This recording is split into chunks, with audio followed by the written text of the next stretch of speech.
مسند احمد بن حنبل، مسند ابو یعلا، معجم الکبیر، سنن ابو داؤد، جامع ترمذی اور دیگر کتب احادیث میں اس روایت کو نقل کیا گیا۔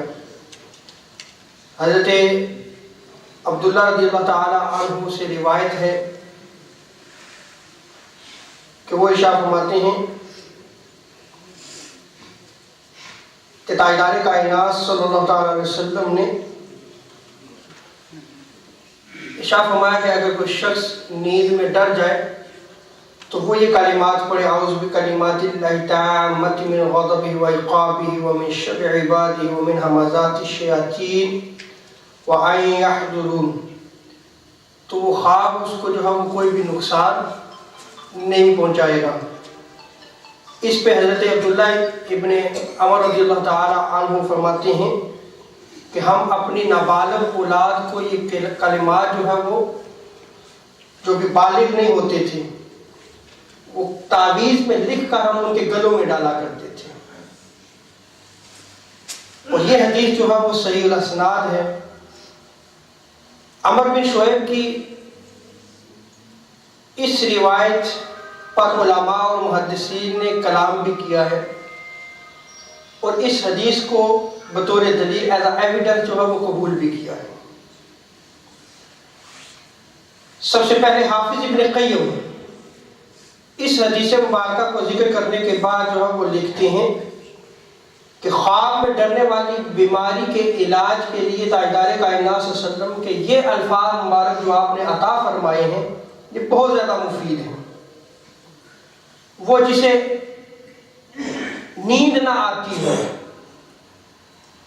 آج ہم ٹیبلٹس لیتے ہیں، حضور نے اس کا علاج جو ہے وہ عطا فرمایا ہے، بے خوابی جسے ہم کہتے ہیں۔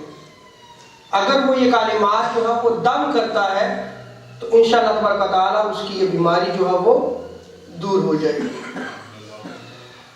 اور حافظ ابن قیم فرماتے ہیں یعنی ان الفاظ کو بطور تعویذ گلے میں بھی لٹکایا جا سکتا ہے۔ امام فخر الدین رازی رحمۃ اللہ تعالیٰ نے تفسیر کبیر میں اسی حدیث مبارکہ سے دلیل کو لیا ہے، ایز اے ایویڈنس جو ہے وہ ایکسیپٹ کیا ہے، اور تعویذ لٹکانے پر یعنی گلے میں لٹکانے پر جو ہے وہ اس کو جائز قرار دیا ہے۔ اسی طرح حافظ امام ذہبی جرح و تعدیل کے بہت بڑے امام ہیں، انہوں نے اپنی کتاب الطب النبوی میں اسی حدیث مبارکہ سے جو ہے وہ دلیل کے طور پر سے لیا ہے، اور گلے میں تعویذ ڈالنے کے حوالے سے جو ہے انہوں نے بیان کیا۔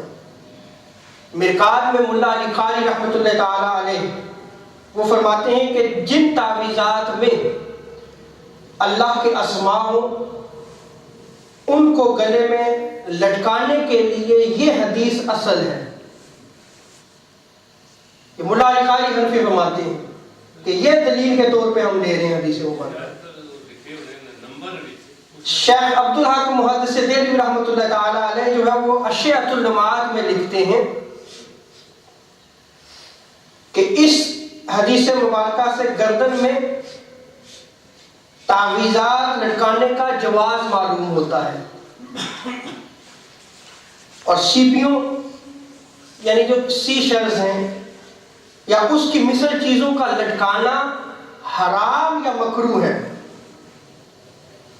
اب آپ یہ دیکھیں کہ آپ عظیم محدث ہیں، اب جب وہ کلام کر رہے ہیں تو ان کے کلام میں کتنی احتیاط ہے۔ جو سیشلز ہوا کرتے تھے یعنی سیپیاں جو ہوا کرتی تھی یہ مشرکین اپنے بچوں کے گلوں میں ڈالا کرتے تھے، اور ان کا بلیف ہوتا تھا کہ اس سے ان کو نظر بد نہیں لگے گی، بری نظر نہیں لگے گی۔ لیکن یہاں پہ جو ہے وہ شیخ عبدالحق محدث دہلوی کیا فرماتے ہیں، یا حرام ہوگا یا مکروہ ہوگا۔ شرک نہیں کہا، شرک اس وقت ہوگا جب اس کا عقیدہ مشرکانہ ہوگا۔